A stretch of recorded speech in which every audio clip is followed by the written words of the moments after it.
Bonsoir, merci de vous joindre à nous pour ce nouveau journal de guerre au 260e jour de la guerre entre le Hamas et Israël.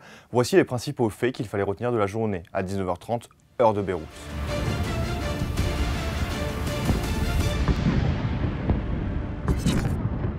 Commençons par les événements au Liban et au nord d'Israël. Un drone israélien a ciblé une voiture au carrefour de la ville d'Al-Hayara, dans la Bekaa occidentale, samedi, entraînant 2 morts. Le groupe islamique Al-Jama al-Islamiyya a annoncé plus tard dans la journée que l'un de ses dirigeants, Ayman Ratmeh, et son garde du corps ont été tués dans la frappe israélienne. Les frappes israéliennes ont également touché plusieurs villes et villages aujourd'hui, dont Riam et le quartier de Maslah, Talet al-Izia, aux abords de Dermimas, Kfar-Kila, Yaroun, Ramia et Haït al-Shab. Plusieurs villages ont subi des bombardements au phosphore, notamment Daïra, Al-Malshab, Houla et Wadi Soulaki. Des incendies ont été signalés à Houla et il a été rapporté qu'Israël a tenté de cibler la zone où les pompiers tentaient d'éteindre le feu.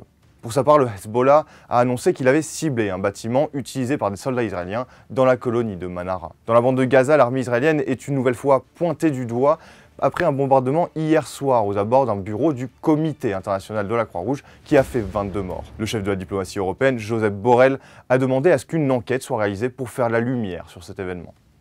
Les combats et les bombardements ont encore fait rage aujourd'hui, notamment dans le nord de l'enclave palestinienne, près de Gazaville, où un bombardement sur une maison du quartier d'Al-Toufa a fait au moins 20 morts. L'armée israélienne a également tué 4 autres personnes dans le camp de réfugiés d'Al-Shati. D'autres frappes ont été signalées dans la périphérie de Rafah, au sud. En Cisjordanie, l'armée israélienne a aussi lancé plusieurs raids autour de la ville de Kalkilia, où un Israélien sexagénaire a été retrouvé mort dans sa voiture après une blessure par balle. Le bilan humain depuis le début de la guerre à 19h30, heure de Beyrouth, selon les derniers chiffres du ministère de la Santé de Gaza, au moins 37 551 personnes ont été tuées dans les assauts et les bombardements israéliens. De plus, 85 911 personnes ont été blessées à Gaza. Du côté israélien, environ 1200 décès ont été officiellement enregistré par l'État hébreu depuis le début de novembre 2023, un chiffre qui n'a toujours pas changé selon les données officielles, malgré les annonces ultérieures de soldats tués dans les combats.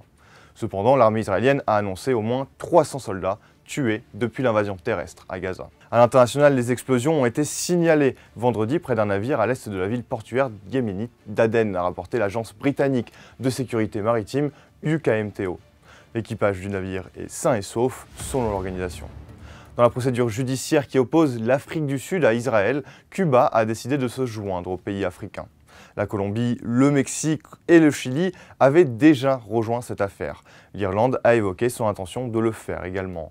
Tous ces pays qui ne sont pas partie prenante dans le litige proposent d'apporter leur interprétation des normes de la Convention des Nations Unies sur le génocide de 1948, convention violée par Israël dans sa guerre à Gaza selon l'Afrique du Sud.